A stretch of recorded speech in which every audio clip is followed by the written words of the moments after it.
coming, and hopefully more people will come. If anybody comes to the door, say, come in, because we need about 20 more people for a little project tonight. Tonight we're going to build a pyramid in the center of my studio. We're going to pretend that this is the center of the universe, and we're going to kind of enact what we're going to do in the parade. And it takes 68 people to do it, so we're a little short. But we're getting there.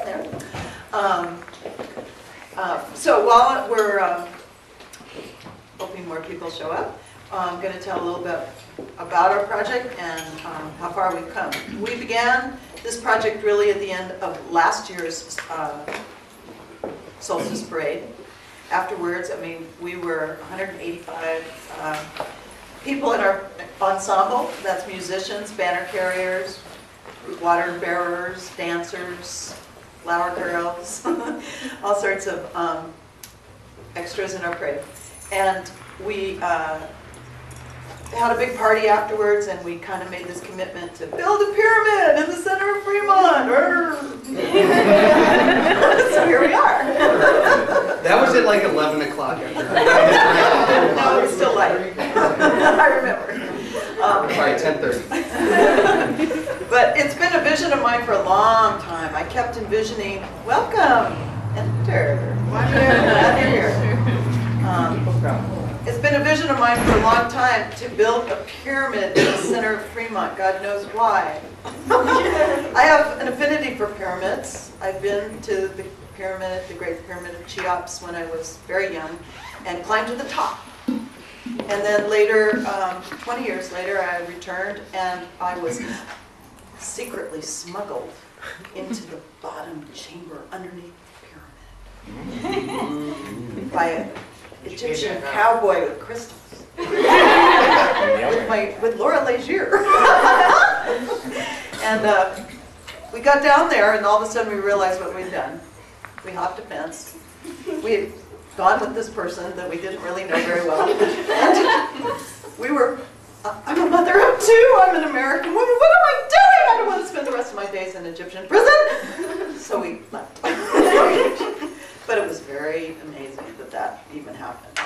Then in 2000, I went again with a group of people that were promised to be in the pyramid for 2 hours uninterrupted. Any chamber we wanted, singing, dancing, chanting, with harp, singers, didgeridoo, and another kind of flute. I forget what it's called. Ha, starts with, it's a Japanese flute. And it was amazing. It happened. It was, we were a group of about 21 people, and we happened to go with the right person. This was amazing, this opportunity. The pyramid was closed at that time, so it was really phenomenal that we went with the Egyptologist to the Edgar Cayce Foundation, who was an Egyptian citizen and lived across the street from the pyramid.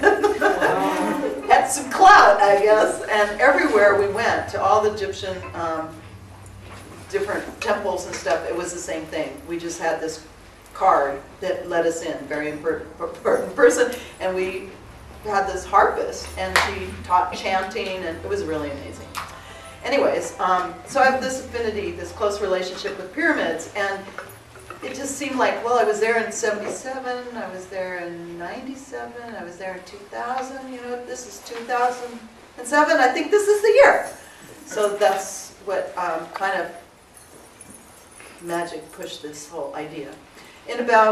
Been thinking about it all year. Well, first of all, right after the inception of saying, okay, we're going to do it, and all of my friends and dancers said, okay, we're with you, we're going to, yeah, rock. 2 weeks later, this man comes up to me that I didn't know at all, and he said, Delilah, I'm your architect. I'm going to build you a pyramid. I said, that's nice. Who are you? And then his name was Justin. And he's this young man that somebody told him about my idea, and he has an affinity for pyramids too. So I said, well, give me your email, Justin. He gave me his email. His email was Horus 2010. That's the goddess's son. So the goddess sent me her son to build me a pyramid. Feeling quite confident, the year turned. As we got to the fall, the Fremont Arts Council announced the McKay grant. I said, uh-oh, that's got my name on it. I called them and I said, oh, we need to, I need to get the paperwork for this grant, and they weren't ready yet. They said, oh, it's going to be later, and that was December, and now I'm too busy to fill it out. The deadline was December 31st, my birthday, and I was sick, but my fever broke, and I wrote up the grant and put it at the very last minute at midnight, and lo and behold, they called back and said, we like your idea, but we have a question for you. Are you alone? Are you dreaming this up? You know, do you have any help? Like, this is huge. I said, well, yeah, I do, but they're not right in the room with me right now. They'll be here. I said, can you build a prototype by Friday? This is Tuesday night. It's January, I'm doing my taxes. No, I can't. I talked to Lars a little bit longer, and finally I said, no, I really can't do this. Okay, I will. I'll think about it. I will. I might as well take the time, right? They're giving me some time. So then I did nothing. And then I came to class Thursday night.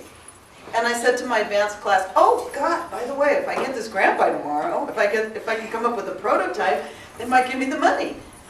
And my students jumped with paper and scissors and said, yeah, you got to do this. I said, really? And they said, yeah, you got to do this. I said, oh, you want a pyramid, do you?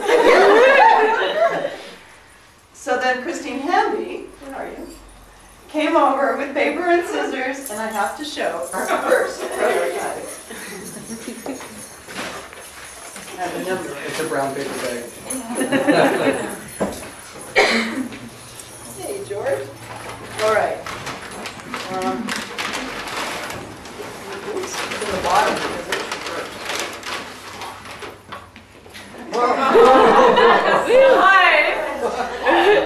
The paper clips were added later because we thought we would just hook them on a little wrap. You know? That's what it became.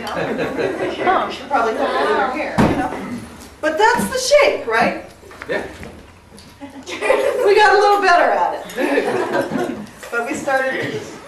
Now, the cornerstone was a little more difficult. I think somebody sat on it.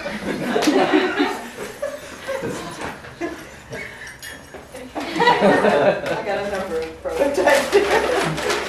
Whoa! Party That's a bell. good sign. It's parting out. I think so. Okay. The cornerstone, yeah, you can take it. Thank you. It's only Okay, it's only one. Okay, so Brigitte got on board, and Brigitte got a little bit better. More sophisticated. And Brigitte jumped on board, and she is a three-dimensional animator at Surreal Software. And so she has all this great knowledge and equipment, and she got on board to build this pyramid with us, and it was very exciting. But she was very exact. Wow. So this particular pyramid has a little notch. I mean, this is really a work of art. There's a little notch cut out of this corner because it couldn't quite. That's what I it mean, became. it's like amazing. Okay, I'm gonna pass this. It's just down. like working with 3D genre. Like rotate. Where's your mouse? I see you turning this up. So that was good. You can see the little niche in there was just not good enough. So she kept working on it, and it got better. Finally, it got like this, and we used a FedEx box. Yeah, I stole the cardboard from my workplace. That's possible. And then, I think this is what we're going to use tonight. It's about this shape, right?